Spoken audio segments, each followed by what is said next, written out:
Olá, turma, bom dia. Nós vamos iniciar aqui as nossas orientações do trabalho de ética, certo? Então, nós tivemos, foram entregues, né, a avaliação de português e matemática e as outras disciplinas serão realizados os trabalhos, ok? Então, nós temos aqui o trabalho de ética, em que você, né, aluno, vai criar o ciclo da água, certo? Então, em ética, nós vimos, né, o conteúdo da fauna, da flora, vimos a água, né, como as regiões, né, que tem essa falta de água, o processo de tratamento da água, a importância que tem a água. Então, vocês vão realizar, certo, a confecção do ciclo da água com materiais recicláveis, certo? Então, o material que você tiver disponível na sua casa, você vai confeccionar o ciclo da água, ok?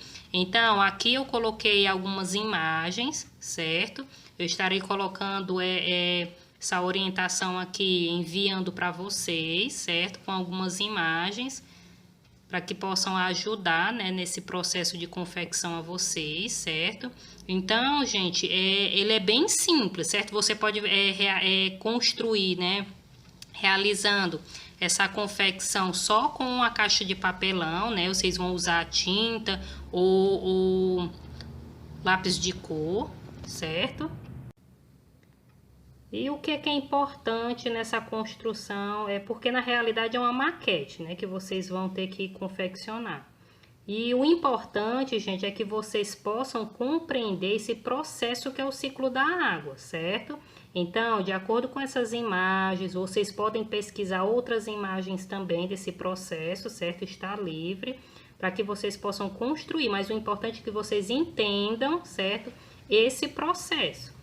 Terminando a confecção, turma, e vocês compreendendo isso, vocês vão gravar, certo? Um pequeno vídeo mostrando essa maquete de vocês, certo? Esse trabalho e explicando um pouco esse processo do ciclo da água e qual a importância que a água tem para os seres humanos, certo? Então, esse é o nosso trabalho de ética que vale pontuação, certo?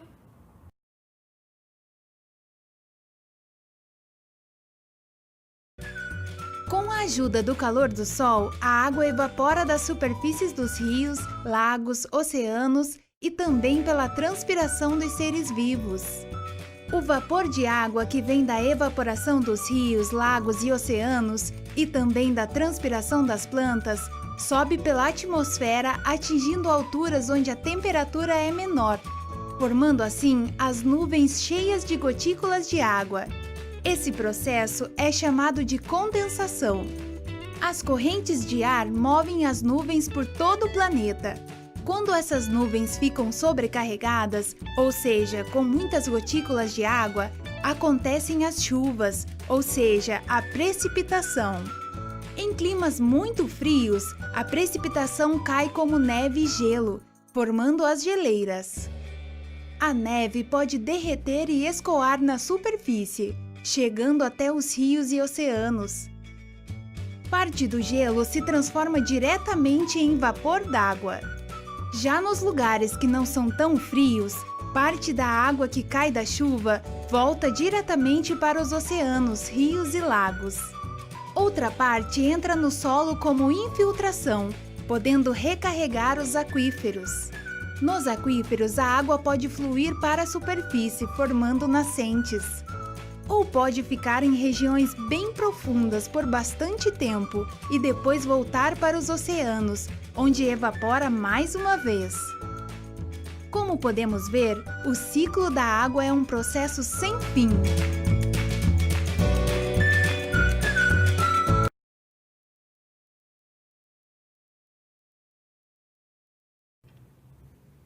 Turma, só lembrando mais uma vez das nossas atividades avaliativas, aqui nós temos matemática. Alguns alunos já finalizaram essa avaliação. Então, nós temos aqui como lembrete, né, para não esquecerem dessa atividade, que ela é importante. Então, na primeira questão aí, vocês vão observar o modelo que tem e realizar as outras de acordo com esse modelo, ok? Temos a segunda questão aqui para aplicar a propriedade da multiplicação, que nós temos comutativa, associativa e distributiva, certo? Então, vocês vão aplicar essa propriedade da multiplicação, ok? Na terceira questão, nós temos aqui para vocês escreverem as propriedades da adição. Então, está aplicada, certo? Já uma propriedade. Então, vocês vão dizer que propriedade é essa, ok? Aqui vocês vão efetuar as operações, né? E aplicar a propriedade comutativa, certo? Então, vocês vão alterar aí as ordens. Vocês vão observar aqui esse relógio, certo? E dar as horas de cada um deles, né? Que é o tempo. Temos aqui algumas perguntinhas relacionadas a um outro relógio, certo? Então, vocês vão fazer a leitura de cada um deles e responder de acordo com a observação aqui do relógio, certo? E com tudo que a gente já viu na medida de tempo, certo? Então, vocês vão fazer a leitura atentamente, observar cada relógio desse e responder, certo? Aqui na próxima temos um calendário, também da medida de tempo que nós vimos. Então, vocês vão fazer a leitura visual desse calendário e responder as perguntas logo abaixo. Nós temos aqui para vocês efetuar a adição, né? Com os números já no quadro valor de lugar, certo? Então, vocês vão resolver essa adição aqui. Temos aqui algumas perguntinhas relacionadas a essas adições. Temos a subtração também, onde vocês vão organizar os números, né? No quadro valor de lugar. Temos a multiplicação também, que vocês vão realizar essa multiplicação.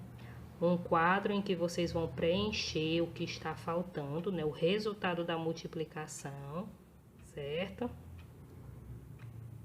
Temos os números romanos, né? Em que vocês vão responder com os números indo-arábicos, ok?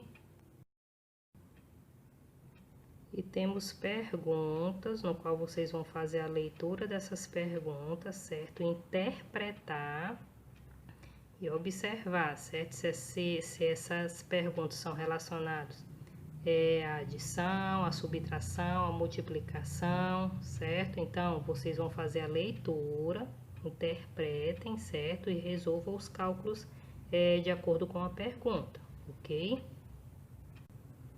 Aqui nós temos as frações, né? Então, vocês vão dar, né, a fração de cada imagem dessa, certo? Então, vocês vão observar as imagens e vai dar a fração de cada uma.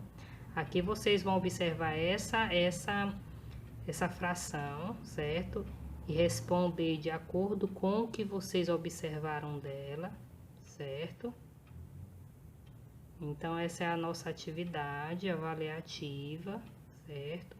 Alguns alunos já, como eu já disse antes, já resolveram. Então, eu vou marcar a data de entrega dessa avaliação, dessas avaliações, tanto de português quanto essa de matemática, ok?